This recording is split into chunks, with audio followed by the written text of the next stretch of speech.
for Veganos Every Move, and we self-identify as the #1 Catholic news station in the world. And based on that, I want to quote Raymond Arroyo.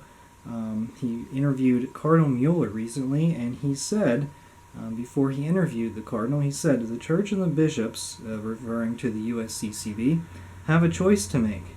When deciding to deny recalcitrant politicians communion, they can either stand with Theodore McCarrick or Joseph Ratzinger." That was a very strong quote, and I appreciate Raymond Arroyo speaking the truth on his World Over program. As you have noticed, EVTN has moved out of the catacombs into a more mainstream place, thanks to the benevolent government. We hope that will continue, and as long as we comply with regulations, as we are apt to do because we're Catholics, and Pope Francis says that we need to comply with local regulations, and so that's what we're doing. The benevolent government for granting us permission, but we do have the catacombs as a backup in case something ever does go not according to plan.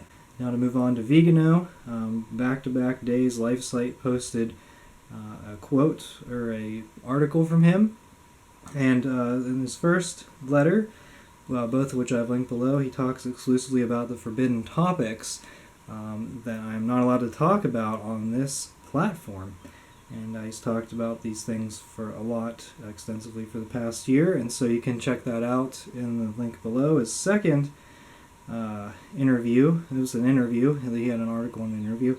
In the interview he said that he talked a lot about similar things. Then he also said the failure to consecrate Russia to the Immaculate Heart of Mary led to the spread of communism throughout the world. Today we see communism allied with the other sworn enemy of Christianity, liberalism. And so he was pointing out how communism has progressed throughout the world, and we can see that in our own churches today. Hong Kong has a new bishop. Pope Francis appointed the Jesuit Father Stephen Chow as the next bishop of Hong Kong. He is 61 years old, which is very young for a bishop, and it follows Pope Francis' recent trends of appointing very young bishops to the open positions. And Cardinal Zen said that he had believed only two kinds of candidates were possible for the archbishop or for the bishop position of Hong Kong.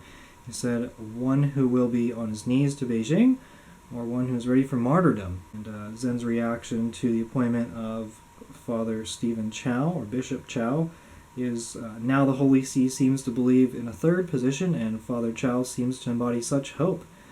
I would be more than happy to be wrong. So Cardinal Zen is not optimistic about the appointment of Stephen Chow to the Bishop of Hong Kong, but he's a Jesuit, and Pope Francis is a Jesuit.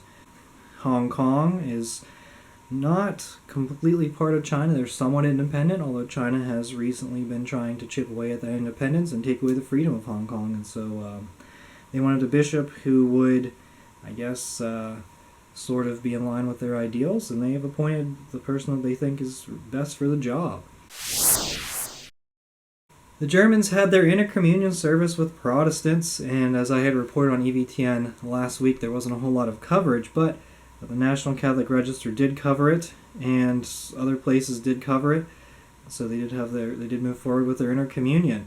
And the Vatican did not respond, and this is an act of schism by the German bishops, and the Vatican, as many of us expected, seems to have ignored it and allow the Germans to continue down their schismatic synodal path. And the Vatican is actually having a synod on synodality, and so it appears that the Germans' synodal path is in line with the Vatican's synodal path, and the Vatican, considering they're not saying anything about it, maybe this is the path that the Vatican intends to take the church in the next 3 or so years. So keep an eye out for that, and we're not going to allow it to happen.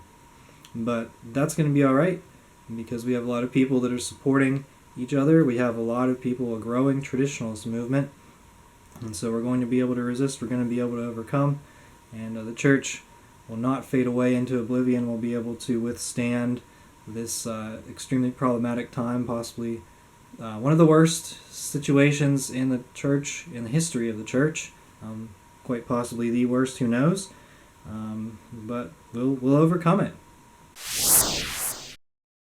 Register today for the Focus Founders Forum. Focus, as many of you know, is the Fellowship of Catholic University Students.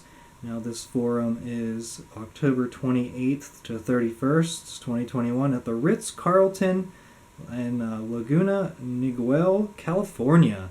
It looks like it's right along the coast in a beautiful location. The California coast is amazing. If you have a chance to visit it, I would not pass up the opportunity. And the featured speakers for this one are Cardinal Dolan, George W. Bush, Jay Leno, and Father Mike Schmitz. And only one of them is really worth listening to. Father Mike Schmitz, he always has some good stuff to say. But I didn't look at the price tag here, but it's Ritz-Carlton. So it's not going to be cheap. These diocesan budgets, hopefully they're getting a lot of money from the government so they can send their youth leaders to these conferences. And hopefully these universities have a very large campus ministry budget to send their youth leaders to see George Bush speak. His wife is pro-abortion. And Jay Leno, I thought he criticized the Catholic Church before. I don't know. But I don't know. Are you excited about these speakers? Cardinal Dolan? No. All right, maybe not. But definitely an opportunity. I like to visit the beach. Not so much hear the speakers. Father Ray Hager of the Archdiocese of St. Louis, he's 60 years old, and he was forced into retirement by his bishop. He oversaw a major renovation project of his church. Many parishioners suspect that he was removed due to his lack of reverence towards the virus religion. Father Hager lived at the parish with his 94-year-old mother. In March, Archbishop Rosansky gave the priest the choice to be transferred to another parish without his mother or to retire. Father Hager picked retirement. The auxiliary bishop Rivituso mentioned that the beatification of the church was part of a pattern of failure to comply with archdiocesan administrative policies and directives from the office of the bishop. So he had a nice renovation of the church, and I'll show you before and after pictures. It's a very inspiring, very beautiful renovation.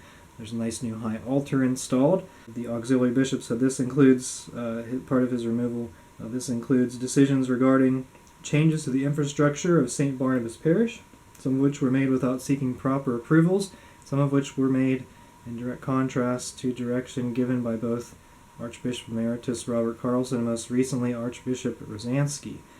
He wrote this in his letter to the St. Barnabas parishioners. And so a priest decides to renovate his church, make it look like a Catholic church, take it from the bland previous structure, and made it look very Catholic, very inspiring, and he gets removed for it, among other things. So I don't know how much this played a part in it, but it seems like it had something to do with his removal, which is completely inexcusable from the bishop. The bishop should really take some lessons on renovating different structures in the diocese from this priest, but instead he kicked them out. So that's very sad news. Hopefully there aren't as many corrupt bishops as this, but this is certainly a level of corruption that's very not appreciated. Segregation is going crazy in the virus church, so we go to ArchVirusBishop Wester. He seems to be in the news every week, but he made a change. He said only jabs can sing in the choir. That's not the only thing he came up with. He said only priests or laity who have been jabbed can distribute communion on the tongue, which is a complete disgrace. He needs to resign. I mean, has he done anything that would not make me request him to resign? Has he done anything in like the past year that has actually been Catholic? I don't know. Probably not. But he definitely needs to resign. ArchVirusBishop Wester is a complete disgrace of the Catholic faith. He's such a bad bishop for the good people of New Mexico, Santa Fe, New Mexico, and they're living under the scourge of a horrible bishop. Priests, I'm sure, can't be happy about him as well. But yeah, communion on the tongue. It's if the communion is being publicly distributed, the laity have a right to communion on the tongue. And so if his priest hasn't subscribed to the virus religion, then he can't distribute communion. I wonder if this applies to Latin masses. Hopefully his priests defy him, because that's the only way to treat a bishop who is in serious error, is to defy his serious error. And that's what you got to do. None of this blind obedience nonsense that we're seeing all over the place. They said, oh, well, the bishop says we can't do that. Who cares? At this point, the bishop is seriously problematic to the diocese, and you have to resist him. But who are you going to serve? Are you going to serve the virus, or are you going to serve God? And that's what your choice is. ArchVirusBishop Wester is part of the virus religion. He's not part of the Catholic faith. So you got to serve. You got to serve Jesus. That's what you sign up to be a priest for, and you got to serve the Catholic faith, Catholic tradition.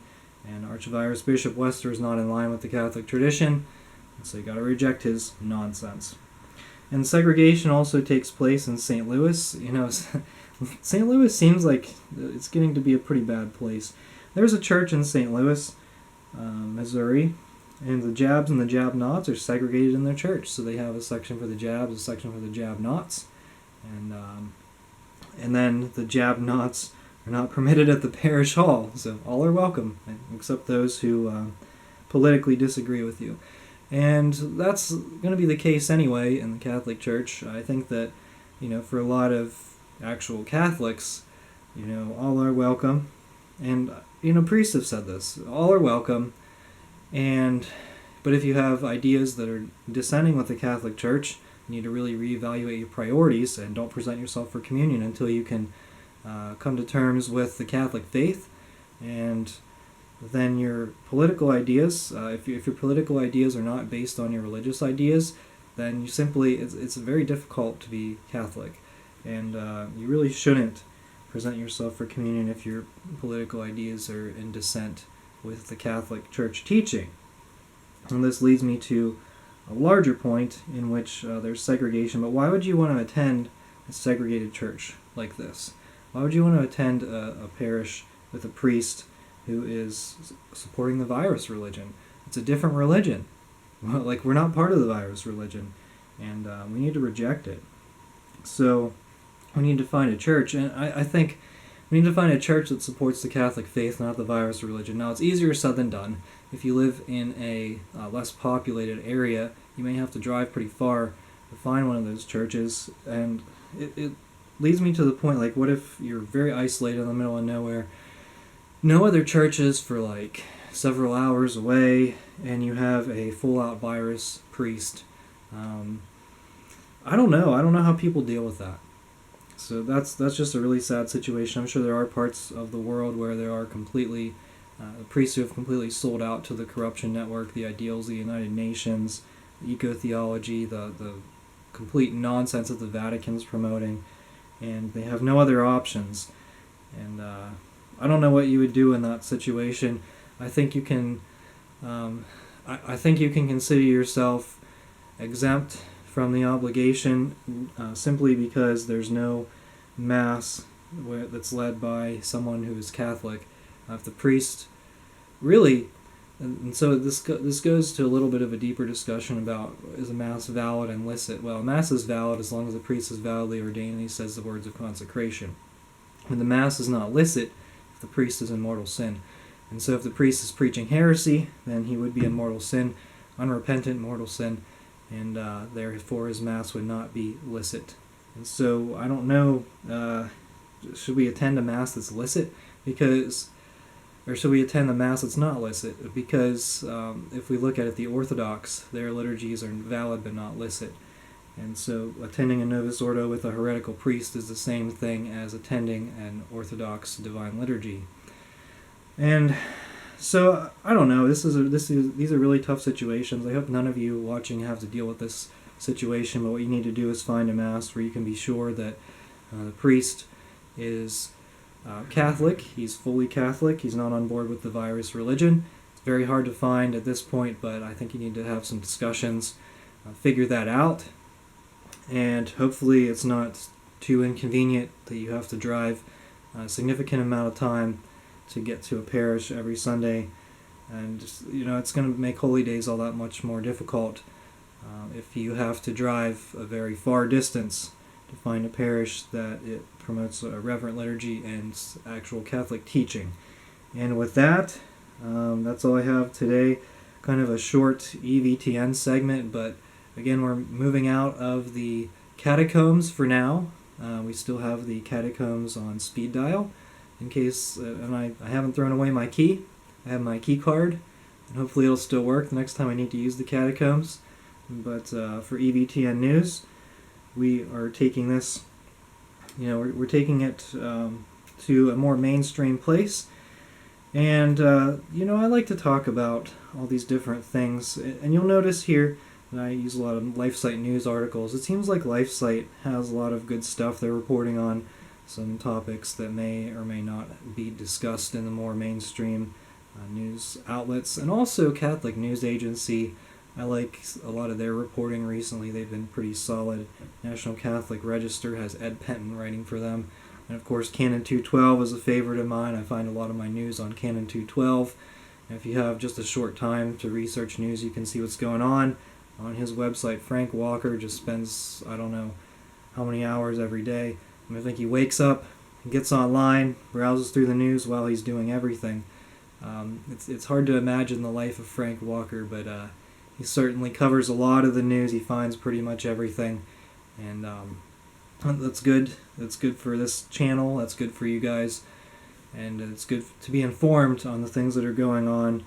Hopefully none of these crazy things we talk about happen at your parish. But if they do, we've talked about them here, and hopefully you've planned ahead and you know how to react by finding a good Catholic parish, preferably a Latin Mass, maybe Byzantine Divine Liturgy, and you're going to be headed in the right direction.